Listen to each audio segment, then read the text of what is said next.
We're going to jump into the next session so that we can try to stay as tight to the original time frame as possible. So we're going to shift gears from New York to New Orleans now.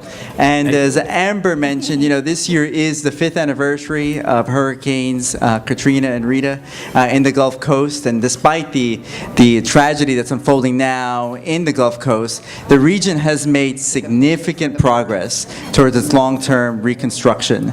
And I think what we want to do in this session is really talk about some of the kind of challenges, obstacles, and opportunities that our colleagues from the region have seen, and how the Community Development Finance Lab that they're now in the middle of developing and implementing hopes to respond to some of these challenges and opportunities. And so I think we've got a really great mix of folks here, so I want to just quick intros on folks. We have with us the dedicated, talented UNO staff, the leadership team that's helping to pull this together. We have Marla Nelson, who is an associate professor in the Department of Planning and Urban Studies at UNO.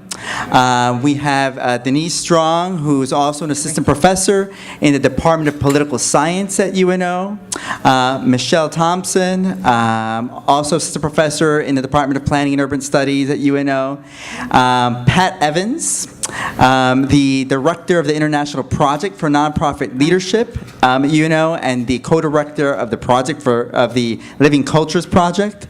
And on our client side, we have Sean Escoffery, who's a deputy director of NONDC, the New Orleans Neighborhood Development Collaborative, who've been doing phenomenal work in the redevelopment of a critical neighborhood, Central City in New Orleans. And then we also have, we're surprised and really excited that we've got our public sector partner with us around the table. We have Omid Saad, who's the Director of Real Estate Development at the New Orleans Redevelopment Authority, and also a client of the lab. So I just want to start out with an initial question for Denise, and ask her to talk a little bit about kind of the context. Over the past 5 years, we've seen a real proliferation of the nonprofit sector in New Orleans, and many folks have called it a civic-led recovery, and celebrated as citizen-led. But that's also borne some significant challenges, right? There are real capacity constraints and growing pains. And so, Denise, I wonder if you could just talk to us a little bit about some of the pre-existing community development finance challenges and nonprofit capacity gaps that were facing the community in the wake of Katrina, and how the lab seeks to kind of respond broadly to some of those challenges. Good afternoon. Happy to be here. I'm going to speak a little more broadly than I was asked to speak in terms of the community development finance dimension. So in terms of speaking about the context, I'll say a little bit about before Katrina and post-Katrina.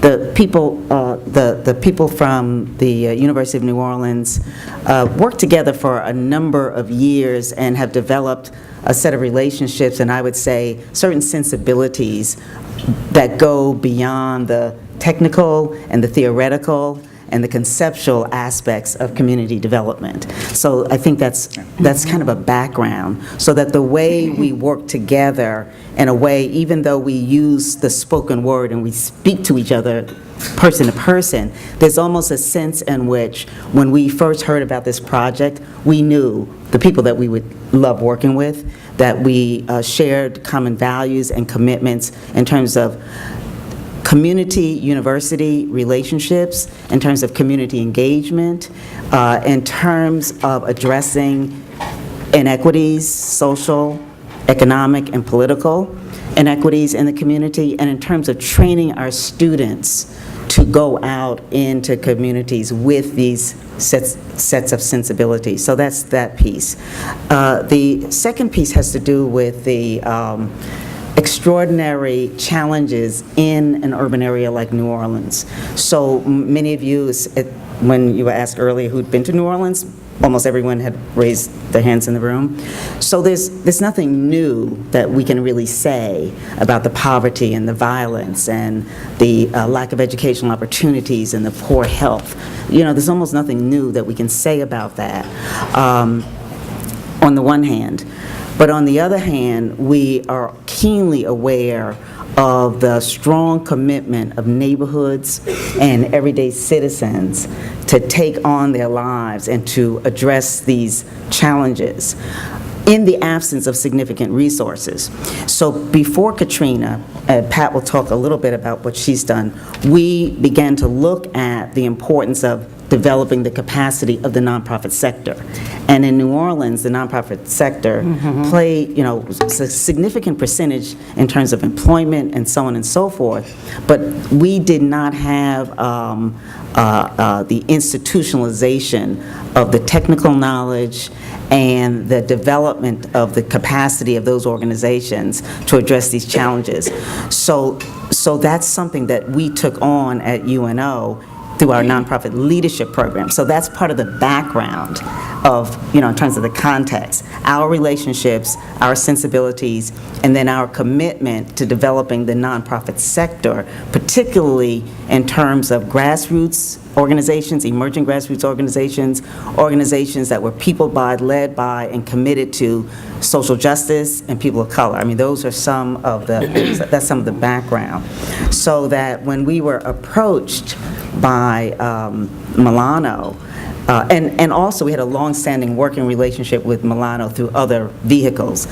Dennis Derrick worked in New Orleans. I worked with Dennis Derrick in terms of evaluating the New Orleans Jobs Initiative, which was funded by Casey. So we had an 8 to 10-year relationship with Milano. We had a long-standing relationship with Denise Beale, and so we were able to cultivate and develop those relationships in moving forward with this project. And then lastly, we were called upon by our role as the urban university of the city with an urban mission. We were called upon to respond to the many needs in the community for assistance with planning, development, training, and we also are in the capacity building phase. So there are two tracks.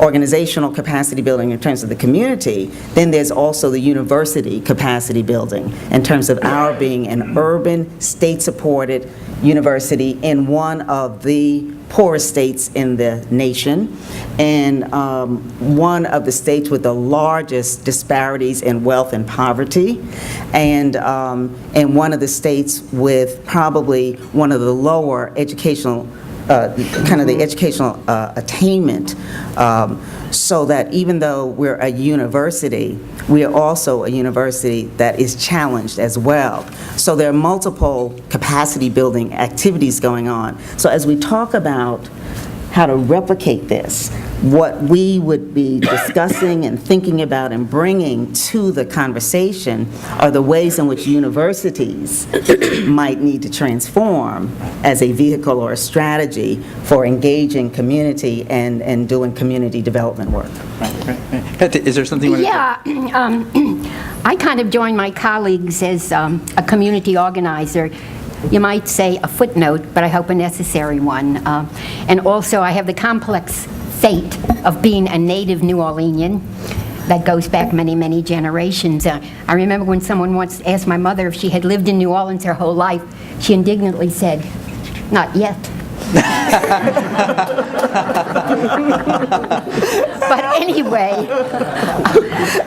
this financial lab, the financial literacy, and a post-Katrina interpretation of the university as one player, as I see it, bringing knowledge and skills to the table. Because most of my work I do in urban inner-city neighborhoods, the kinds of neighborhoods that basically are displaced a lot from justice, have been before Katrina and have been after Katrina, who say, pay attention to me. They're the kind of neighborhoods, when you saw those images on the screen after Katrina, that's where those people live. We were on the ground 2 weeks after Katrina in those neighborhoods. We had to force our way back into the city, putting up bulletin boards wherever we could, in police stations, saying, look, come home, this is where resources exist. But anyway, I brought my experience in working with violence in other parts of the world, in Cyprus, in Sarajevo, in Eastern Europe, and I thought, this is what's happening in New Orleans, where I grew up.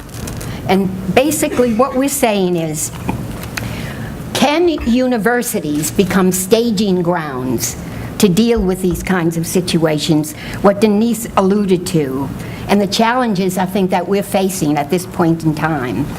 Because I think community building in itself has a much, much broader perspective than just narrow neighborhood programs of the past. And I think we have to think, when we're making those connectedness with the skills and the technical skills we want to bring, we want to drill down to these urban neighborhoods, we have to think about that. Because we know what they do. I mean, they bring their values, right? Their emotions to these projects. And we all know that. And basically working with a curriculum and working with students, that's not an add-on to understand that the work you're doing in urban neighborhoods, especially those like New Orleans that have actually been devastated by disasters, and obviously where people feel totally betrayed by their government, and still, I mean, lacerating rage about what happened to them. Those are things that we cannot ignore when we're dealing this kind of work. And of course we know what? It needs to be broad resident involvement. When I go into Central City, and when I went into it 2 weeks after Katrina, basically people are just dealing with basic, I gotta come back home. I said, if only I saw a child walking down the street. If only I saw one human being walking down that street. But what we're saying now is that basically, how do we go into a community? I go into a community like Central City and try to connect it back to a university, and looking at the community aspect of it by saying, sitting on steps with people, talking to them, doing the focus groups, the observations. And I know that, like New York, New Orleans is the city of neighborhoods. And when I go into Central City, I know, or if I go into any neighborhood in New Orleans, they're going to say 4 things they need. I need a house to live in. I need a job, right? I need a school for my children. But above all, in Central City, they're saying, stop the violence. That's what I hear again and again. You stop young African American males from killing young African American males. So your entry is where their passions are and where their voices are, and then bringing those technical skills to the organizations that are dealing with this so they can deal with it. Now, when I go into another urban neighborhood, Treme, where I live, have you seen the HBO series? That's where I live. Musicians, second liners, Mardi Gras Indians, they say, Pat, we want to preserve our culture at all cost. And that's a thing, that's a voice you hear constantly. So then we work with them to be able to do that. And just before I came up here, we've been working for years.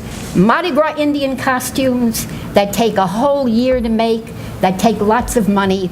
We were finally able to say, this is more than just a costume, folks. This is a piece of sculpture, a piece of living sculpture. And now we just got a ruling that these can be copywritten and the economic development can drill back down to these neighborhoods. So these are the kinds of things I think that we're saying, connecting to what Denise said and connecting to the kind of work we're attempting to do to connect communities back to a university as a staging ground. I think that's really powerful, and I think that one of the things that's really clear from both your and Denise's discussion is that the leadership role that UNO has played in kind of engaging community, right, around issues of equity and justice, right, in a different way, right? But I think another powerful point that Denise made was this question of capacity, right? And while the university is trying to engage the community and build community capacity, it also has its own internal challenges in terms of building its capacity. So Marla, I'm wondering if you could talk a little bit about kind of the evolution, of the partnership with Milano, how the program is evolving, and what you're seeing as kind of the challenges, right, in implementing a program like this, and how you're trying to address some of those capacity challenges, and what resources might be needed in order to address them. All right, great. As Blaze mentioned, we've had a partnership with Milano now for almost a year. The community finance curriculum will be housed in the urban and regional planning program, but it's an interdisciplinary program that draws on faculty and staff from the public administration program and the nonprofit leadership program, as well as some folks from the business school. And the programs that are involved with this curriculum development, I think that, as Pat and Denise have spoken to, have a very long history of training urban leaders for the city of New Orleans and providing applied research and technical assistance for community-based organizations. And certainly UNO has taken a very active role in recovery efforts since Katrina and Rita. But what we started to see after Katrina, Jerry alluded to it, is that what's going on in New Orleans has often been billed as a resident-led recovery, and there's been a huge amount of engagement. We've seen a number of organizations that have been created to tackle a lot of the difficult issues that we're facing. But a lot of these organizations lack capacity. So there was always a need in New Orleans to provide this technical assistance, and certainly that need is even greater now. But something else that we really came into sharp focus after Katrina, in the first few years after the storms, there was an immense amount of planning that had been done. And this program is housed in the planning program, so I'm a planner and I'm proud of it. But it got to the point where we were planning and planning and planning, and people wanted to see something, right? It was 2-3 years out.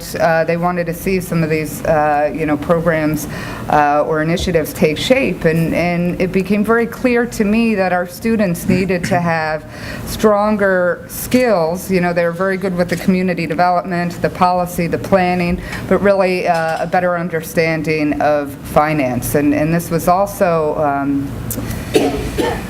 highlighted by the fact that our program was a local partner for the Curex Redevelopment Scholars and Fellows program. So we got to know a lot of people like Amber and Sean, who had come down here, gotten this training and developed these financial skills, and were working, really came down there with the purpose to speed recovery up. So we started thinking, how can we take what was very solid planning and public administration program, and how can we make it more robust by introducing some of these finance skills?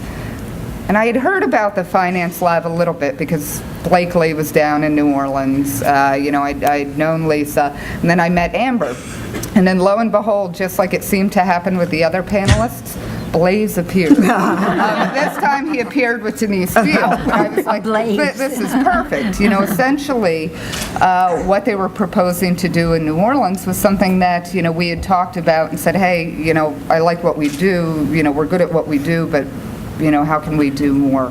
And that really set the ball rolling. So for the past year, we've been meeting regularly, really gaining an understanding of what the Milano curriculum is all about, and really unpacking our curriculum to say, okay, what do we need to strengthen, and how specifically do we go about doing that? So in this one way, Denise and Blaze have really taken on a consulting role for us, providing us with advice, certainly some curriculum materials, but the relationship has really evolved over time, and certainly there are elements of it that are much more of a partnership. I think as some of my other colleagues and the other panelists are going to talk about, that our students and Milano students have worked together on various projects in the city. But I guess getting at the issue about capacity and the constraints that we face, certainly there are many, but what I think has made this partnership so attractive to us at the outset is that we had identified a need for how we could strengthen our programs, and we do a lot of these things already, right? We have capstone courses, we work with communities, we've got these relationships, So on some levels, I think that we can, despite the limitations that we face at an underfunded state institution, that we're able to build this capacity internally. But, there are definitely some other constraints that we're facing. But what we're going to be doing for next year, if you remember, Blaze had a slide with the 3 components of the Milano program, a boot camp, the finance lab, and then a speaker series. Starting next year, we're going to be having a boot camp finance course, and then we're taking our typical planning capstone and creating a community development finance capstone for our community development students. And maybe one of the things that we can kind of kick around during the discussion is really think about there are very different kind of capacity needs in developing and implementing a program like this in New York as opposed to New Orleans, right?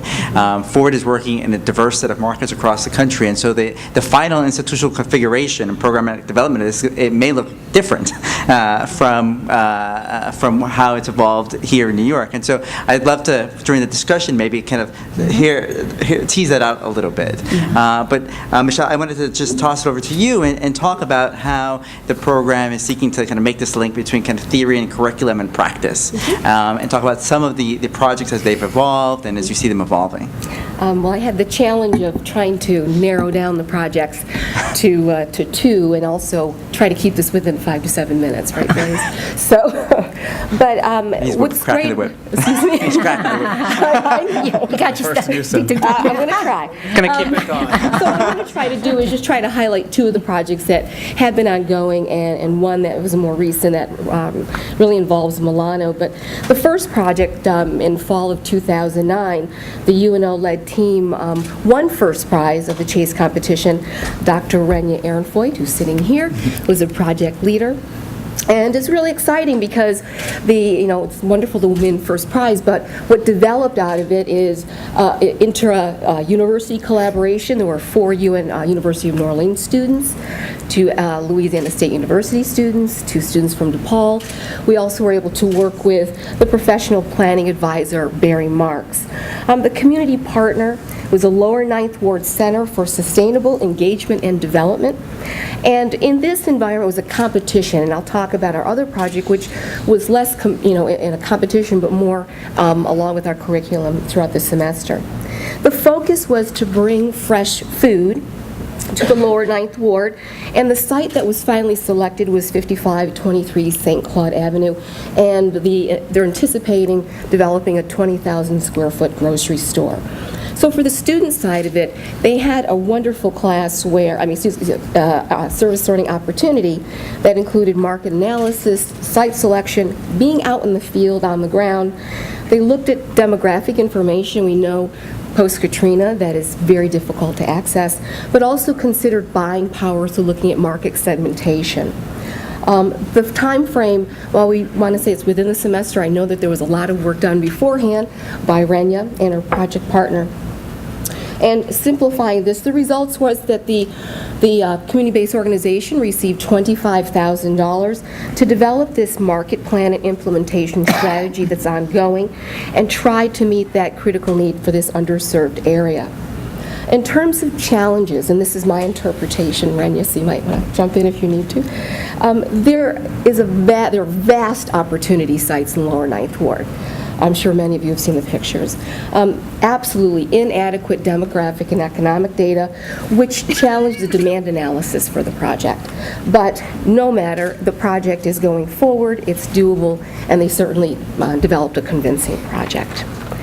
The second that I'd like to highlight is actually the pilot community development finance lab that Superman Blaze and Denise, his sidekick, developed and convinced me to participate in during the summer of 2009. So we had a phone conversation. I told Blaze, I remember this one, sunny day, walking back and forth and saying, what am I getting myself into? But here's an opportunity to try to figure out how can we integrate this into the university.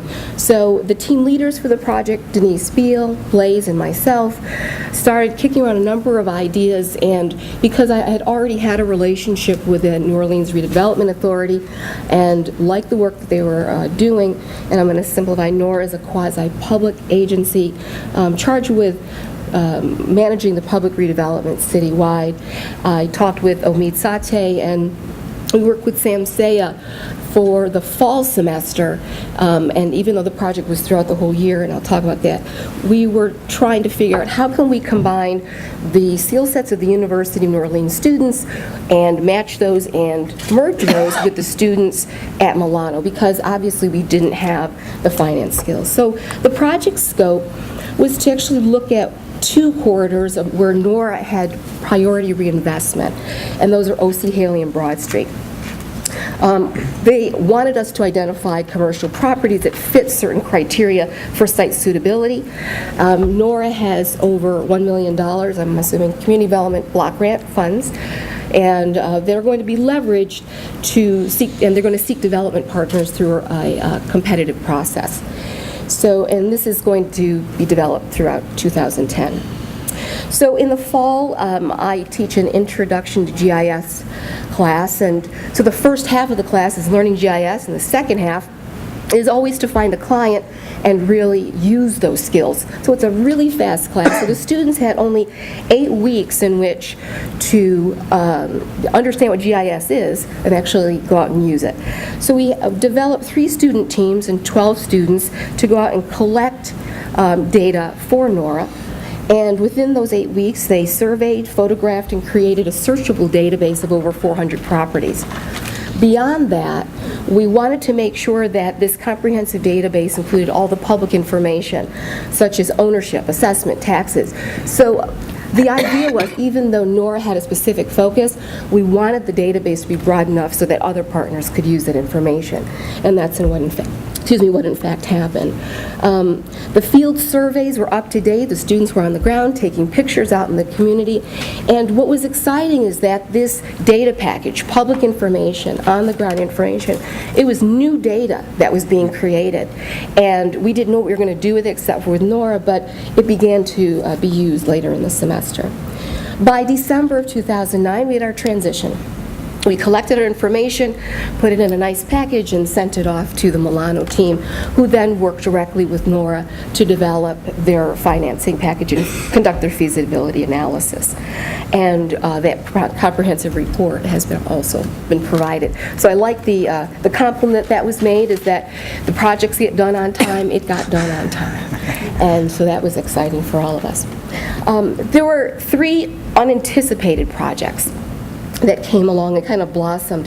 One of those related to the capstone, that second-year master's planning course. In the spring, the team leader, Dr. Orthea Nance, who's a planning and urban studies faculty member, but also works with the Center for Hazards Assessment, Response, and Technology, started doing some work on Broad Street with the Broad Street Community Connections around brownfield redevelopment. The data that was collected in the fall was used in the spring. So that up front, having to collect information, learn about the sites, that was immediately integrated into the project. And the students who were in the fall class, some of them joined the spring class. So there was that knowledge transfer, and it made for the project front end not to drag on as long as sometimes the projects do in the beginning. The result of that project was a financial analysis of a remediation plan for brownfields for that corridor. The next project was on the direction of Dr. Nance as well, but it was a collaboration with the City of New Orleans and their Hazard Mitigation Department. 2 of the UNO graduate students who had GIS experience, was interested in brownfields, conducted a spatial analysis of laundromats citywide. So they went around and identified the sites, collected the pictures, and put this in an internet mapping service so that the city organization could start evaluating potential brownfields at their desk, and then obviously they go out and do the evaluations.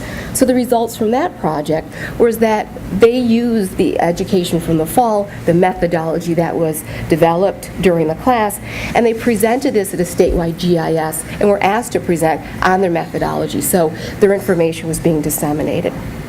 And the city department was able to get a database that used advanced tools in GIS, so that was exciting. And the final sub-project is with a master's student, Alexis Leventhal, and Dr. Marla Nelson's chair of her thesis committee, but she's completing that thesis in August 2010, and her focus is on the economic impact of New Orleans corner stores. There are a lot of them that help with economic development and community in New Orleans. Many of them have gone away, but her focus was in the O.C. Haley area as well. Once again, I'm just trying to emphasize that that information, we didn't anticipate all these different uses, but that's what ended up happening. So in conclusion, I just wanted to highlight, for me, the pilot Community Development Finance Lab was really quite smooth. I think that having, Blaze and Denise guiding, how are we going to match up all of these things? What can we anticipate as the problems? We both have experiences with doing community university work, but New York, New Orleans Community University work, that's a little bit different. But it worked well. I love working virtually. What I think that's going to help in establishing the UNO CDFL is that we already have interdisciplinary education. I think it's going to extend it much further than we have in the past. I believe we're going to have increased academic rigor that will be able to meet in terms of data, and that was mentioned earlier, meeting not only our standards but federal and state standards so we can integrate our data. We can also more readily, directly and indirectly identify economic benefits. And the interoperability of data is important, using state-of-the-art technology. Our work is replicable. And integrated thinking of teaching, it's not just learning about planning, it's not just learning about finance, we'll be able to combine those efforts. And I thought was the story of these projects is we're able to streamline the work, get things up and running, and obviously complete them in a way that we'd like to be able to do every semester, but it happened this time. And finally, I'm going to borrow this from Pat. I think what also is helpful is that the community knows that we are there to remain and sustain deep engagement, and we've provided products, and we're here to stay, and we're going to continue. Terrific, thank you. So I want to turn now to two clients, to Omid and Sean, and I want to hear a little bit about kind of your experiences working with the lab to date, and kind of projecting forward, right, in terms of thinking about this long-term sustainability and engagement. How would you like to see kind of a relationship evolve, and what would you think, what would be needed given the current experience that you've had with the lab? Good afternoon. I think Blaze and I were talking for about a year, maybe, just on and off about trying to figure out how to get the lab down to and work with the New Orleans Neighborhood Development Collaborative. We are primarily focused on single-family homes and also involved in a large public housing redevelopment, the former Magnolia projects, formerly CJP, and now the new Harmony Oaks, a 460-unit mixed-income development that's opened, and we have about 58 families living there right now. So we're close to 60% complete with that project. So, Blaze and I was just sort of kicking ideas back and forth and just talking about, just different things, and something sort of just presented itself. And right on the outside of Harmony Oaks is LaSalle Street, a very underutilized, underserved corridor that at one point was a sort of vibrant, small-scale commercial corridor. NONDC, you know, we're housers. You know, we look at property. I see a house. I look at a vacant lot. I see a house. I look at a dilapidated building. He's a house. You know, so it's something. You know, it's just a house. You know, but when we looked at LaSalle Street, you know, we just kept on, you know, thinking, wow, this is sort of a missed opportunity with the you know, larger redevelopment project. Across the city, there really wasn't a focus on, you know, commercial revitalization or a focus on these sort of small commercial corridors. What we had on LaSalle was also an historic jazz night spot called the Dewdrop Inn, and I looked at that spot, you know, and I just kept on thinking to myself, you know, why isn't this open? Why is it just falling down? Why can't we, you know, bring this back? And there was, you know, sort of an opportunity presented itself where we could, you know, work with the current owner of the building, who's, you know, is connected to the family long. You know, they've been in the community for years, and it was a community fixture. So the notion of trying to figure out how to bring this property back, you know, using historic tax credits or a combination of different financing strategies, and knowing, again, at NONDC, I saw a house there as opposed to a jazz club. You know, we knew we needed... Meets all the jazz club, right? I'm sure of it. Yeah. But an iconic jazz club, huh? Yeah. And you know, we knew we needed some help, and sort of, you know, sort of furthermore, it wasn't just this one property. We thought that this property could be the sort of catalyst to help revitalize this corridor, this you know, LaSalle Street, roughly from Washington Avenue to Louisiana Avenue, which is about 5-6 blocks of underutilized space. So when that happened, you know, conversation with Blaze happened again. I'm like, okay, we got something. You know, we don't know what we don't know what we're going to do, but we know that the owner of the Dewdrop is willing to play ball, and we think that we have the opportunity to acquire a few parcels of land on LaSalle Street, and perhaps get other owners of vacant parcels or dilapidated structures to also play ball in at least thinking about what could be. Blaze and Milano, they sent a great group of students down who were so into the project. I think our first conversation with Nathan and Minnie's here somewhere, they were just, you know, they were intrigued, they were excited about it, and I was confident in them and confident in the work of the lab based on conversations with Amber and what I've seen already, you know, the projects that they've worked on in New Orleans. So I knew that this was a good group of students that would help us really think. And I think over the past several months, you know, we put them through a bunch of different scenarios where you know, things are just changing, you know, left, the way moving goalposts. Yeah, the way things happen in New Orleans, you know, that I learned. But at the same time, they kept on going. And when they came down and, you know, sort of got their hands dirty and saw the site and their energy, and you know, then they, you know, then we're out at a jazz club and they're listening to music and they understand what this could be to this this community and the potential. It was great. Their projects and what they produce was extremely important, and the conversations were probably the most important thing. You know, throughout this semester, we had regular conversations, and they were bringing in different things that I wasn't thinking about. You know, I think that one of the most important notions that I think we'll be able to carry on is the fact that the original LaSalle commercial corridor grew with the development of the Magnolia projects. And we're at a point now where this same site, the same land, is being redeveloped into this multifamily site, and we're bringing more, you know, again, families again, and we're poised to see the rebirth of the street again, you know, to coincide with the redevelopment of the mixed income development, and so they piggyback off of that and pinpointed that, in terms of the discussion. But the work they did is invaluable, just in helping us, and probably more or less me who just sees houses,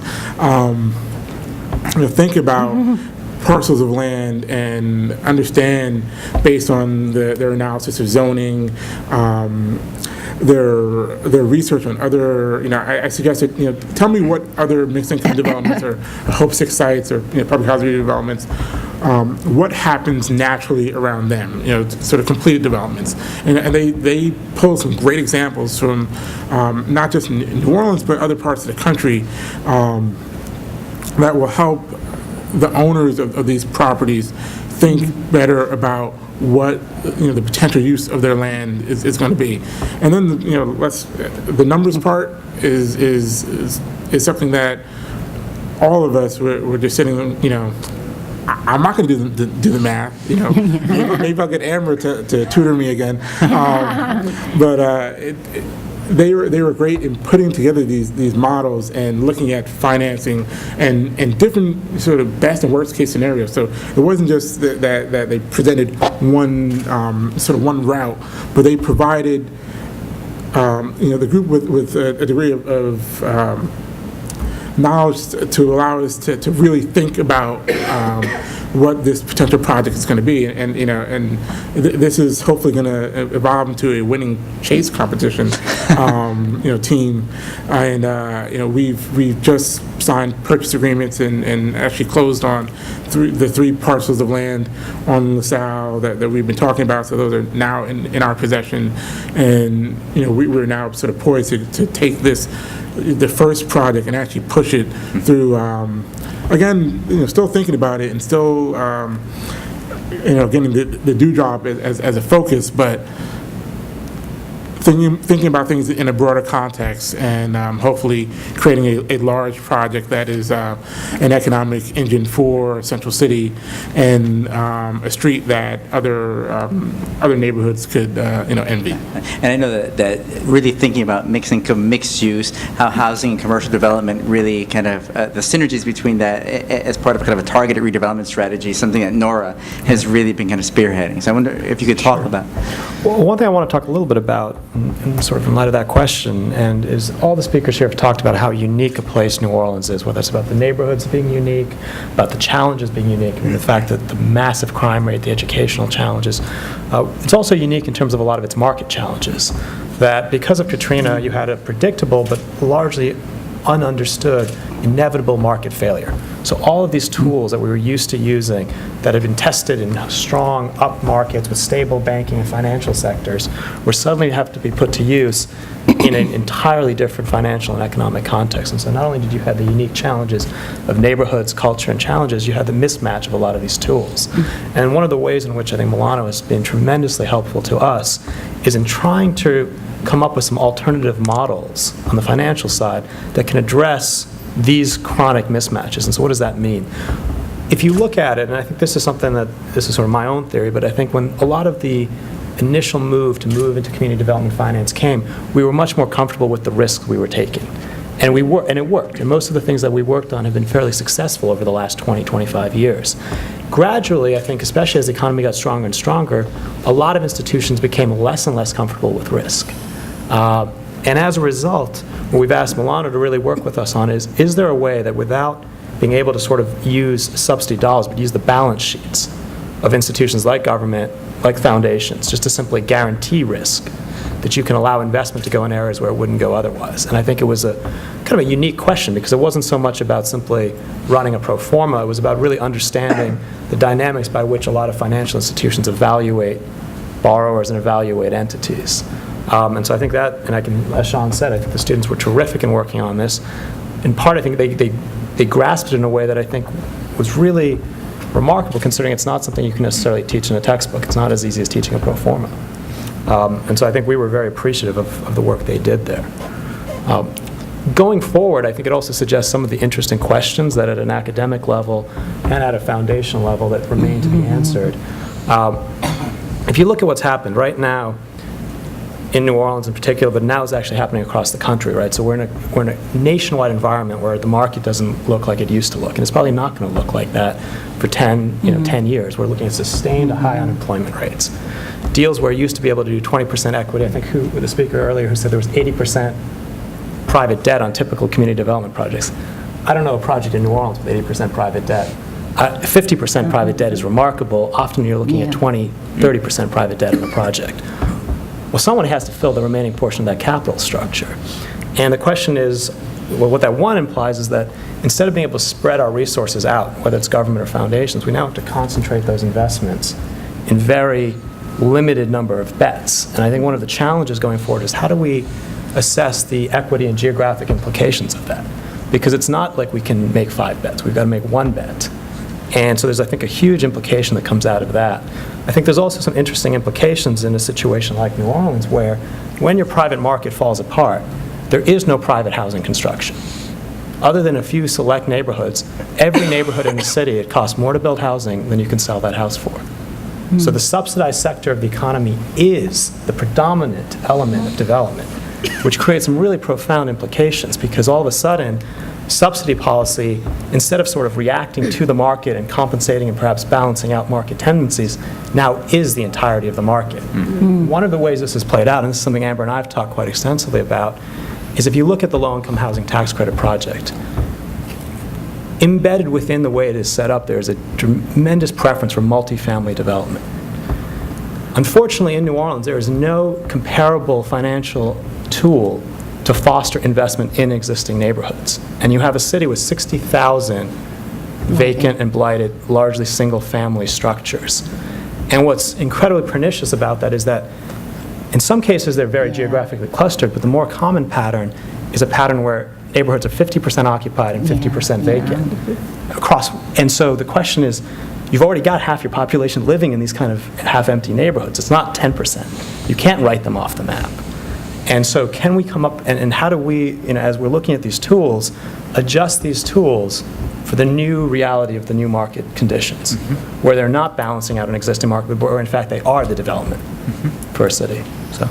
These are terrific questions. I don't want to, I'm conscious of our time, so I actually want to open up the floor for questions, because I think there have been a lot of really important points that I'd like folks to pick up on. If you could just say your name and... Bob Denning. I'm wearing a couple hats here. I'm a community development consultant, long-term practitioner. I also teach community development at Milano in the fall. First, everybody was fabulous in that. All your presentations were great. They were really insightful. Blaze started off, other than telling us to sit down in the beginning, about saying the word capacity.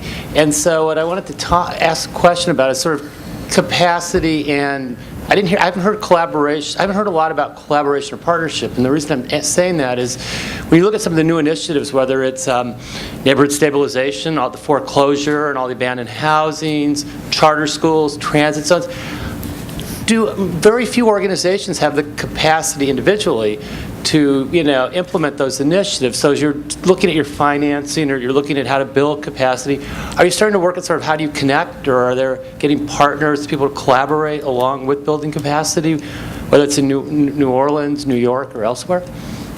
Shall I take this one? Collaboration and capacity. Those are two of the most challenging things in New Orleans, and I think Amber spoke about it earlier, is when I came down there about 3 years ago, and in some instances it still sort of exists today, that people are very territorial, and even in Central City, the neighborhood is divided up. And there's always conversations that, well, we can't go down there because that's Jericho's area, or we can't go over there because that's NDF's area. And, I always bring up the point, last time I checked, all of Central City is messed up.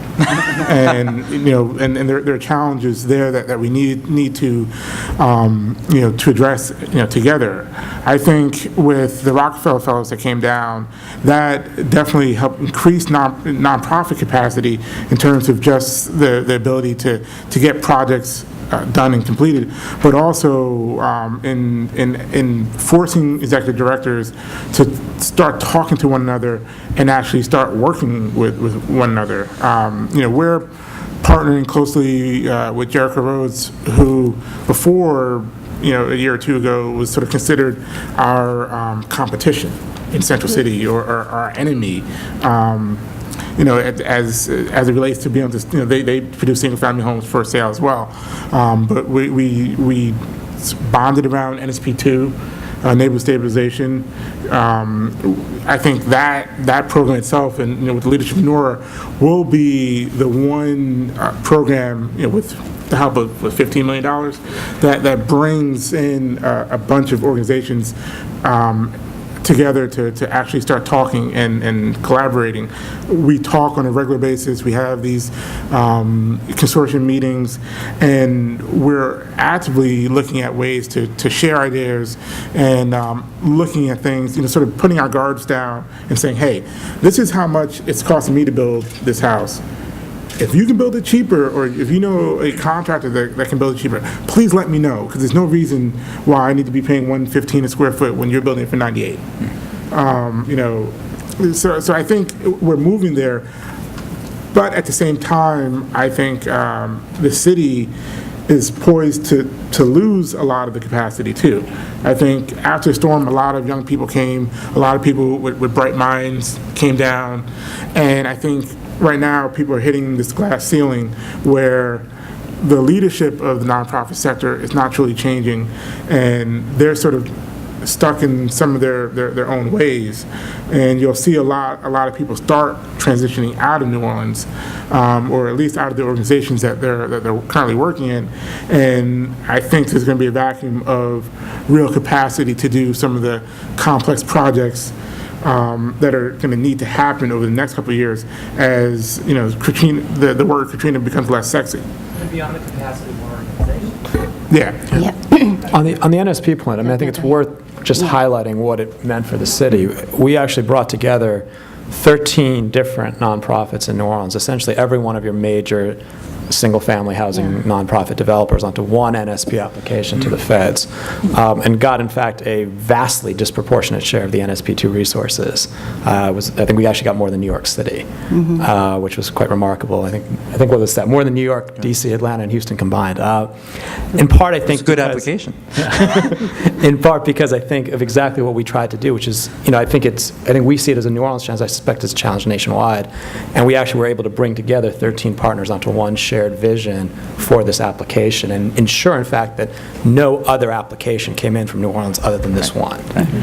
So that is so important. I'll go back to that, but Marla. Yeah, sure. I just want to add one thing. The earlier panel asked the question of what comprises success, and I think that, when we're looking at New Orleans, that we have to be looking at very different measures of success, perhaps, at least initially, than when we would, in looking at how Milano has worked here in New York. And the few things that I hear, that, in my opinion, are great measures of success is, if we can really get groups that have not collaborated together, coming together, or what Omid talked about, right, that here Milano was able to come in and think about, these innovative tools for dealing with retail space in areas with weak demand, right? And in New Orleans, this isn't just a post-Katrina phenomenon. We had a weak market before Katrina. So I think that when we look at what's going to go on here in the next few years, not just sort of looking at these fabulous health centers that are built, or the number of housing units, but maybe these less tangible but very important measures of success. And then I have one more. I'm Charles Allison. I'm a faculty member at Milano. Could you comment a little bit on the oil spill and how it's affected your ability to get people's attention? I mean, Sean, you mentioned the word Katrina is less sexy after 5 years. And is it more difficult? Do you think that it may cause more focus in the Gulf and you might be able to use it to your benefit? Or how do you feel about that? I mean, no, it's a tragedy and, it's not a zero-sum game, but it's hard to get people's attention. And Amber mentioned the funding has wound down a bit and now it's hard, but you still need more funding. So how do you think that you might be able to re-energize, at least at the federal level, to get some additional support that you need? I think we should be able to benefit from from this tragedy, but at the same time, it's what I've heard is, oh no, not again, something else hit New Orleans, as opposed to well, how do we fix this? I mean, the spill is still not capped, and we don't know what the economic impact. I mean, you see every once in a while some birds and wildlife, and you didn't see the devastation that Katrina caused in terms of just being able to have that shock value of houses on top of each other, lives lost, and I don't know if the U.S. responds to sort of environmental disasters in the same way like they would in a natural disaster that causes this, Hollywood type of devastation. And at the same time, the challenges are going to be a lot different, because what do you do with a fisherman who has lost their livelihood?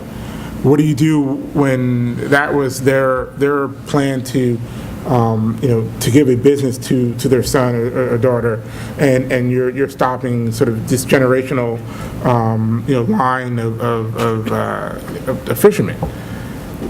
We don't know. I mean, this is definitely going to be a workforce challenge, and New Orleans itself, our workforce system is terrible. And then Louisiana as a whole, we're a service-based economy. It's great that we have tourism. It's great that we have, a whole bunch of service sector jobs that don't pay anything, or don't pay a livable wage, and we have a disproportionate number of poor.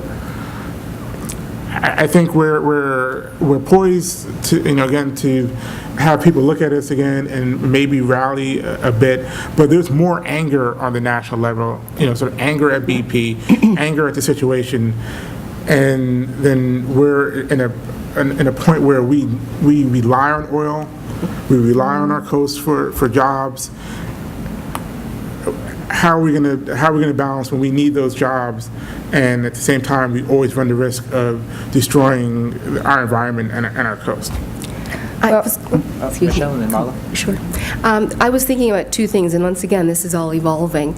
That the opportunity, I think, at the university in terms of retraining, I think there has to be thinking about that. What can you do with the fishermen? What kind of programs are available? What kind of monies can be provided so that they have something to look forward to, they have a way to develop new skills? Where are the jobs?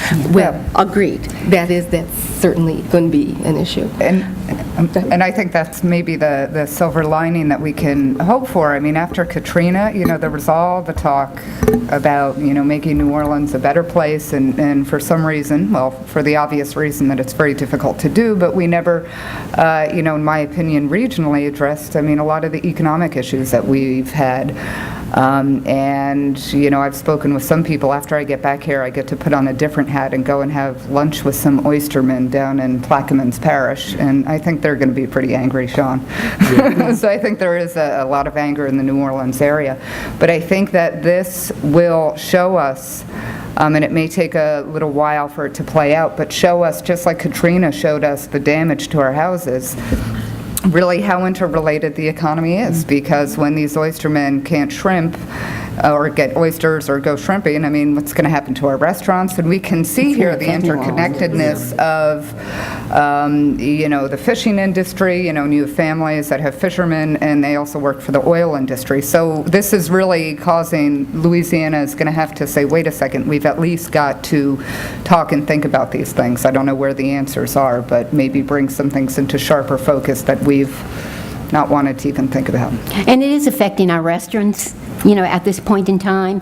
And a lot of panic about, whether people are going to go to restaurants, is the food safe, and also is the supply coming in that they need. So the direct effect on New Orleans now, at this moment, is some of that.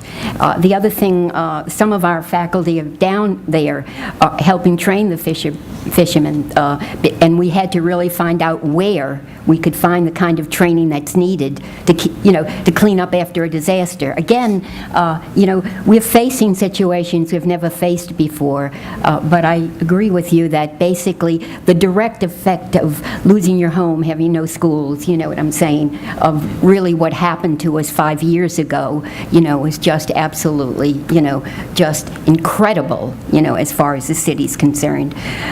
But I'm actually thinking, I'm sorry, go ahead. I'm sorry. No, that's okay. We just Not have a one problem. more question. Not a problem. We'll come back. I think this is on. Hi, I'm Christina Jones, and I am a lab alumni. I was in Amber's class, and I now work in Newark and live in Brooklyn. My question is for Michelle. You were talking about some of the projects that have been chosen to be projects for the lab, and my question was, how do you connect finance to the project selection criteria, and where is sort of your blaze? Who's your blaze? Well, that's interesting. Yes. Well, let me see, the first part, in terms of selection, that is what is being developed. We are trying to, in the next year and a half, there are a number of projects that we can look at. We'll be able to talk with Nora and other folks to help us identify projects, but that criteria hasn't been established. And that's funny. Who's the blaze? I think we're all the blaze in concept, but I think Marla can talk to There is no blaze at the moment. The situation that we're facing, what we're going to do for our first semester boot camp course is hire on a part-time adjunct basis someone who can teach the finance boot camp stuff. As for the capstone course, I will run that, but we're looking into a few different options in terms of people to help, both from a finance perspective and also from a community development perspective, to help really select the projects. On a part-time basis as well, some professionals to assist with that. And this is one of the bigger constraints right now. UNO, we have a hiring freeze, so we can't technically hire someone, right? Even if, someone were to give us $10 billion. Well, that's not going to happen, and I'm sure UNO or the state of Louisiana would find a way around that. But so in this interim process, we're having to sort of piece things together, and I'm hoping, I'm pretty confident that it's going to work out. I mean, I will say that, all of you who've done community development, people aren't replaceable. So to get another blaze, if we could clone them, or if I could, kidnap them and bring them down to New Orleans, that would be a great thing. But it's hard to do. Well, guys, I want you guys to join me in thanking this really exceptional panel, because you guys have been, and I actually wish we had some more time, because there are a number of questions. Hopefully, we can continue some of this discussion. Only one thing that I do want to flag that I think was really important that was raised in different ways in this panel was this question of partnerships, coordination of resources. Omid, you mentioned, right? And I think that's one of the places that in New Orleans we maybe have not been kind of as strategic in terms of how we align philanthropic, public sector, not how those pieces come together to move certain catalytic projects forward. And I think it is, this question, Sean, of this relationship building. There's always competition, but I think that things are evolving in a way that there are really significant opportunities. I think that the NSP application is a really terrific example. I think as we're looking forward, there are major federal initiatives that if we think about how we collectively kind of move on them, you have a major sustainable communities initiative. If there are 10 applications coming out of Louisiana is not going to be competitive, right? And I think it's a challenge, it's not unique to the work in New Orleans. And as a foundation, one of the things that we're really thinking about is how we mine some of the lessons that are coming out of New Orleans, right? And, folks have mentioned repeatedly the CUREX fellows, right? And work that we're, exploring in Detroit. Folks have said, well, could we replicate a model like that? And how do we lift up, the experiences now that you guys are having in developing this lab to other places? So I think that in many ways, you guys really have charted a very unique path, but that you guys are setting some important trends for the nation. So thank you guys. Thank you. Thank you. I also wanted to just say two things. One is there's plenty of blazes out there. You just got to find the right incentive, the right structure, the right, cultivation and dedication of, there's plenty of people that will do it. But we have to cultivate those people. We have to show them what the benefits are to working with the university, and I think together we'll identify those people and we can do that.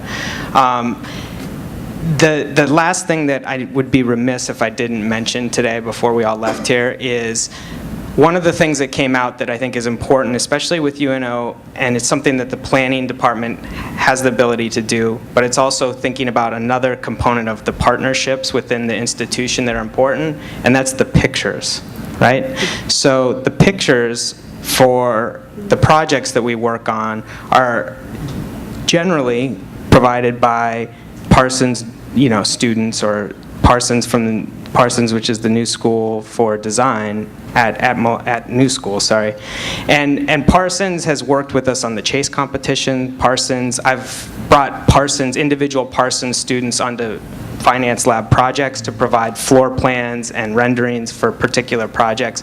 So the picture element is very important, and I think as we continue to move forward to think about where's that resource, how can we tap that in, even if it's from a university that's not necessarily right there, just for the initial stage, where can we get the pictures to match the projects that we're working on? So those are two things that I want to find, work with you over the next year to find. So, and it's 3:40, so we're 40 minutes behind. And I think Denise and I originally had thought about a participation, and I think we're all kind of fried. It was really hot with the sun coming in. So in light of where we are, I'm going to propose one thing, and I hope that everybody will be amenable to it. If I can agree, or get you to agree, that you will answer some questions that we send you in an email, then let's just network. Let's just say, meet the people that you haven't been able to meet today, and enjoy the weekend. But I'm looking at all of you, and I will keep emailing you because, I've been called many things, but one thing is, I border on persistence versus annoyance, but I will track you down, but we will get it done. Yes. So if you can agree to that, let's just enjoy the rest of the afternoon.